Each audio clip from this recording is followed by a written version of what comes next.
Namaste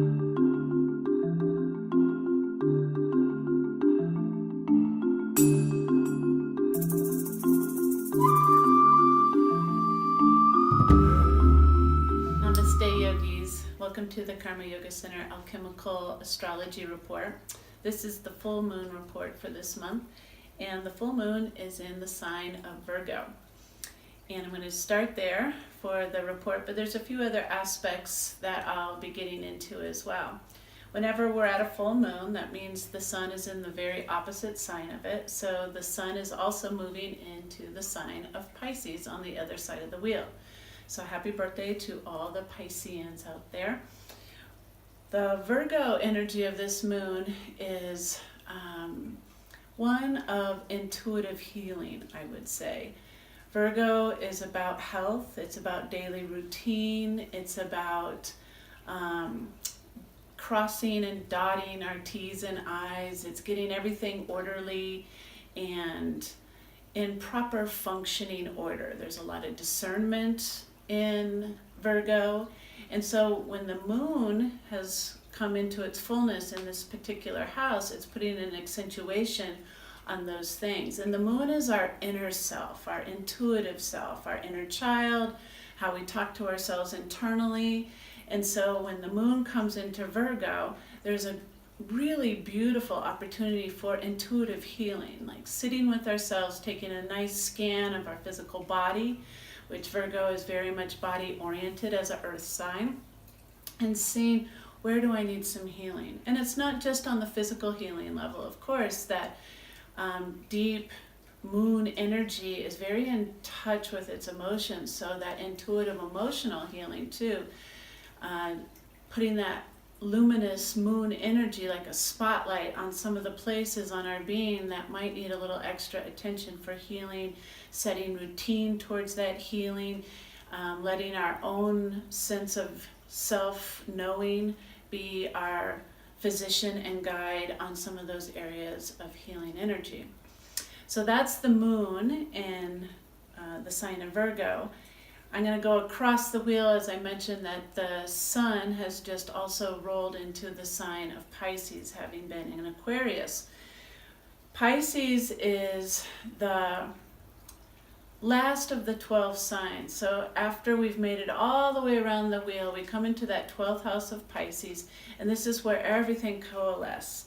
This is where all this life journey work we've done has come into this final sign, where it tries to merge it into a oneness.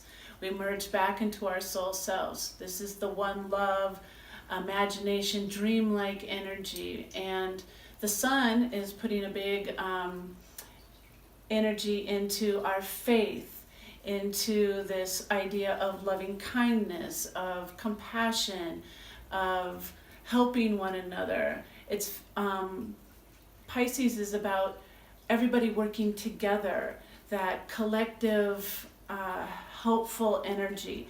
So the sun rolling in there, the sun is how we express ourselves on the outside, is asking us to put a little bit of energy into our faith, into our spirituality, into our dreamlike energy that we have in our unconscious realms. Bring that into the surface. Bring everything that's up in Dreamtime, and when we close our eyes and daydream, what happens there? Now express it in a sun-like manner. Pisces is a packed house this month in that it also has the sign Mercury in there, and that's the communicator, and it also has the planet Neptune. I said sign Mercury. Planet Mercury and the planet Neptune are also in the sign of Pisces. Now Neptune is home in Pisces. So Neptune and Pisces share a similar energy, kind of that limitless potential. They can see the big picture. They hold that infinite awareness of all that is, both Pisces and Neptune. So there's a lot of room for our imagination to flourish. And with Mercury sitting right there in between the Sun and Neptune, it's kind of, Mercury's that inquisitive one, curious, wants to know things, wants to tell me all the answers. It's like the little toddler that wants to know why all the time. Well, that very inquisitive, wanting to know all the answers part of ourself. Mercury has just butted up against the infinite possibilities of things. So it's like, oh, you want answers? Dive in. Here's a whole ocean full of answers if you want to know. And sometimes too much is too much. We get a little freaked out and we get a little bit scared because it's such a big, vast world of knowledge that we're butting up into. And there's no boundaries on Neptune or Piscean energy. It's endless, it's limitless. So you just swim and swim and swim, and it's like sometimes when you go for those big swims out in the ocean or in a big lake and you think you've got a lot of stamina and you're going and you're going and you're that Mercury just wanting to know everything, and all of a sudden you look back and the shore is pretty far away and maybe you've bit off a little bit more than you can chew, and then there's that sense of panic of what am I going to do?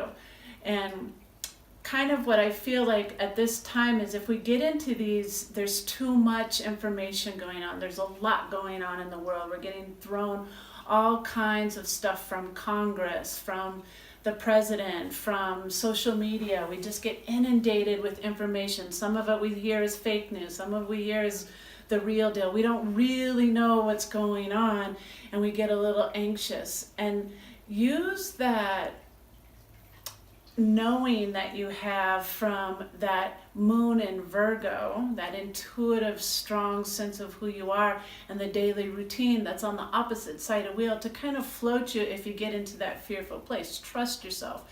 Trust the process. Trust that deeper, limitless potential of Piscean, Neptunian energy that your communication piece is in. This is a great time to tune into the messages. Mercury's the messenger. Tune into the messages that are coming through Dreamtime. Dreamtime is a place where we get strong messages from spirit. They show up in the form of images in our dreams. Maybe a repetitive animal keeps coming into our dream, or a color, or a scenario plays out. Those are all Dreamtime messages from spirit on some level. And this is a real strong time for that, with Mercury right up next to that Neptunian energy. And it's also a time for perhaps a lot of self-deception too. Mercury is the truth. It's our speak. It's how we talk to each other and to ourselves. And if we're in this boundless kind of oceanic situation and we don't want to hear the truth, we could kind of muddle it with murky waters and not really get that whole thing outspoken in truthful way. So delusional, in other words. And that can turn into a sort of continual, perpetual lying to ourselves or others. And then whenever we do that, whenever we are starting that snowball effect of lying, it eventually is going to come to a crash and burn. So then we get scared of what we're doing. And instead of stopping the lies that we tell ourselves or others, we just let it get bigger and roll even stronger. So be careful of that potential for a runaway train wreck on too much of the deception and delusion that can come with Mercury butted up next to Neptune. The upshot is it's time for your imagination to soar. Think outside the box. You know, Neptune has no boundaries. There is no box. And Mercury is wanting to know things, like reach into some unknown things that you've been curious about and let it come into the surface. And use your imagination. That's the big word in the Piscean energy. Spirit and imagination are the strong suits of Pisces. So that's sort of the energy on the opposite side of the moon, with everything over there in Pisces. There's another conjunction besides Neptune and Mercury. Neptune is a personal planet. Any of the planets that are on the Earth track on the inside, and I guess also Mars on the outside, those smaller, faster planets are called the personal planets. And the bigger, more grander, slow-moving planets are the transpersonal planets that are on the outer edge of our solar system. We have 3 conjunctions going on right now. Conjunctions are when two planets, from our perspective on Earth, if we were to look up into the sky, they would seem like they're touching each other exactly. Of course, they're not. There's thousands of miles and light years between them. But just from the vantage point of Earth, they look like they're touching, 3 of them. The small 3 planets, Mercury, Mars, and Venus, are conjunct or conjoined to 3 big outer planets at this time. So I mentioned one of those conjunctions already. That's Mercury and Neptune, real close up to each other in the night sky. That big outer Neptunian, limitless imagination, dreamlike energy with the communicator.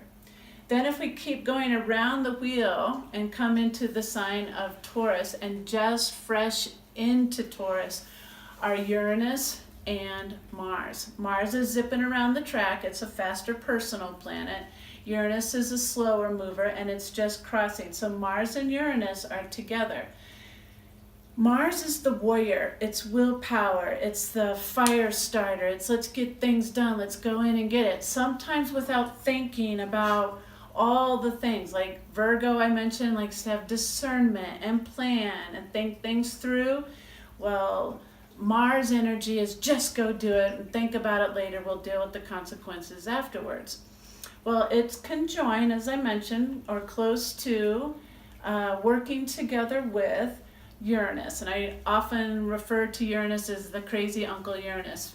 Uranus's energy is revolutionary. It wants to be inventive. It wants to also think outside the box. It wants to come up with new ideas, new game plans, new energies that we can use.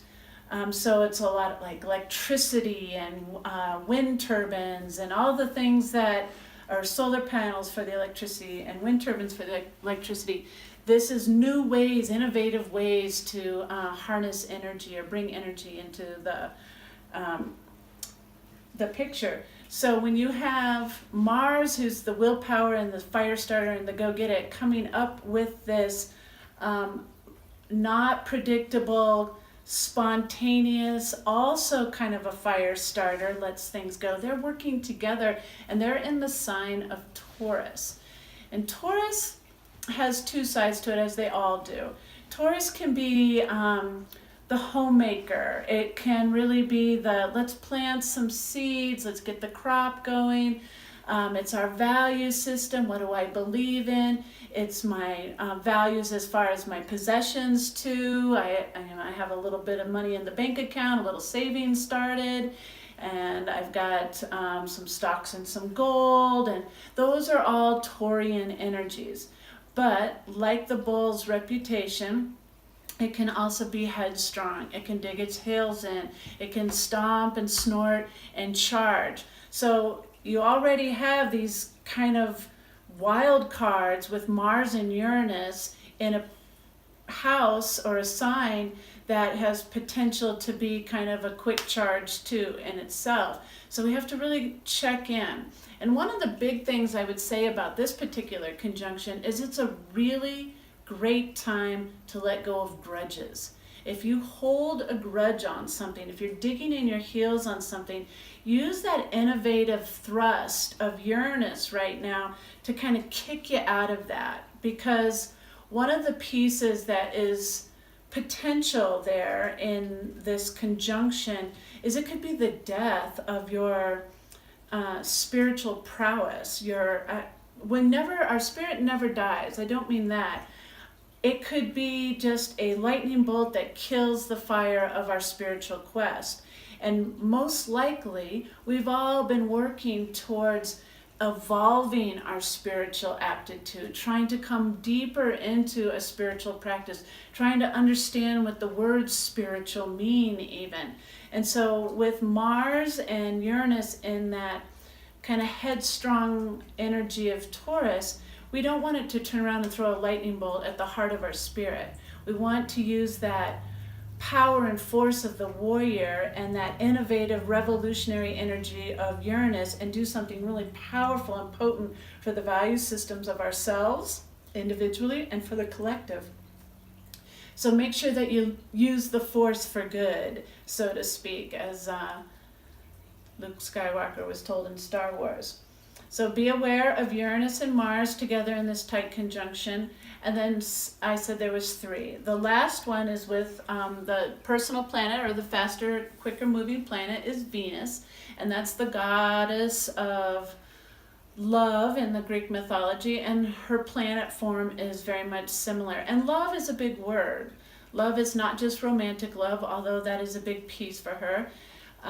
She's beauty, she's prosperity, she's abundance, she's full, she's voluptuous, she's all the energies of cornucopia of love that envelops. And she is right up conjunct with the sign of Saturn.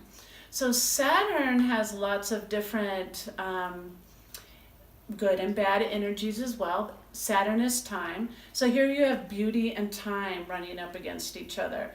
In a positive way, that could be accepting the aging process or allowing ourselves to gracefully age.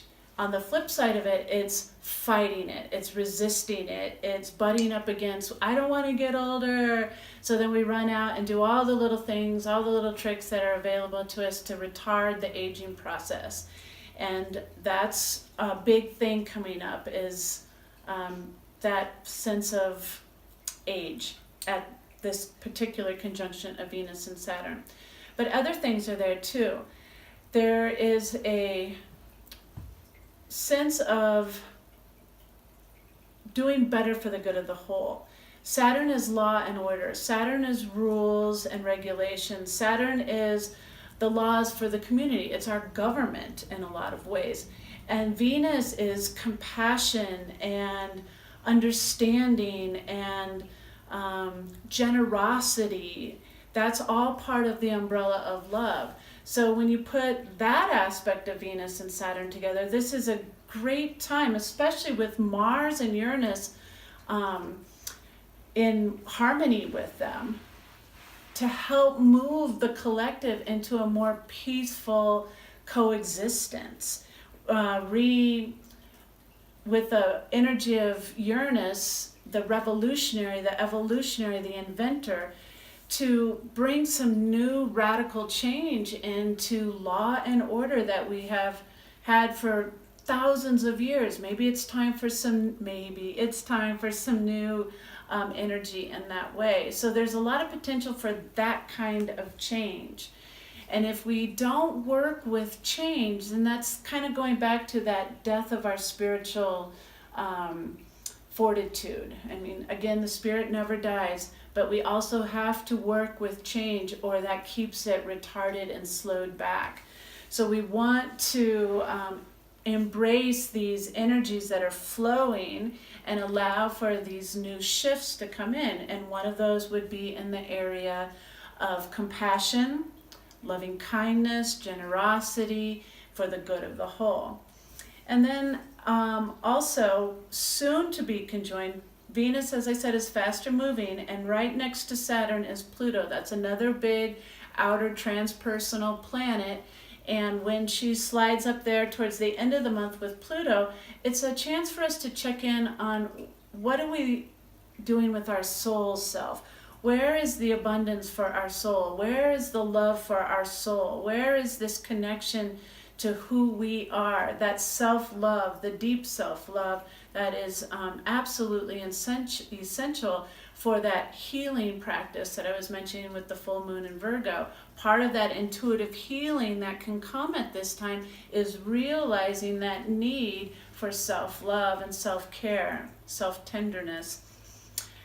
Saturn is also karmas, the law of karma, of what you put out comes back to you. So if we're working in right way, practicing those acts of compassion, loving kindness, generosity, as I've mentioned, then that's kind of the flow or the current that you're putting into your field.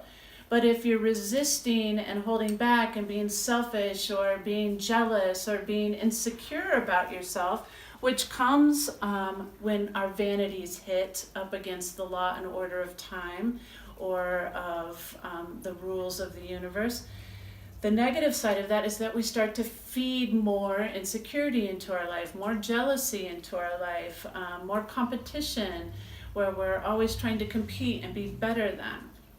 So have awareness of that karmic effect of Saturn, particularly with lovely Venus, and allow for her to be lovely. One of her aspects is grace. We are going to age, and that's not a problem for the ancient traditions. In fact, aging was a sign of wisdom, and you were an elder, and you were respected in the tribe. And part of this new law and order that we can shift into is bringing that old way back and letting ourselves be the krona, or the crowned one. That's the krona. She wears the crown. So stepping into age gracefully would be a big piece of that. So the three conjunctions, again, are Mercury and Neptune, watching our words, letting ourselves dive into our curiosity, using our imagination, letting that Piscean big love envelop us in this intuitive piece. And then moving around the horn, we're in the sign of Taurus, and we have Uranus and Mars in conjunction to each other. So there's a lot of power there for change and revolution. And if we don't use the power for good, then it can look like stagnation, or even slowing down or retarding the process of our spiritual, mental, physical, emotional growth. And then the full moon in Virgo is that chance for the intuitive healing, to take a deep look at our own inner self and reconciling any of the energies that are keeping us from a whole healthy sense of who we are. And I think that is pretty much the wrap up on this full moon report. Stay tuned. In a couple weeks, Michael will be back with the new moon report. And in the meantime, have a beautiful end of your February, and we'll see you soon. Namaste.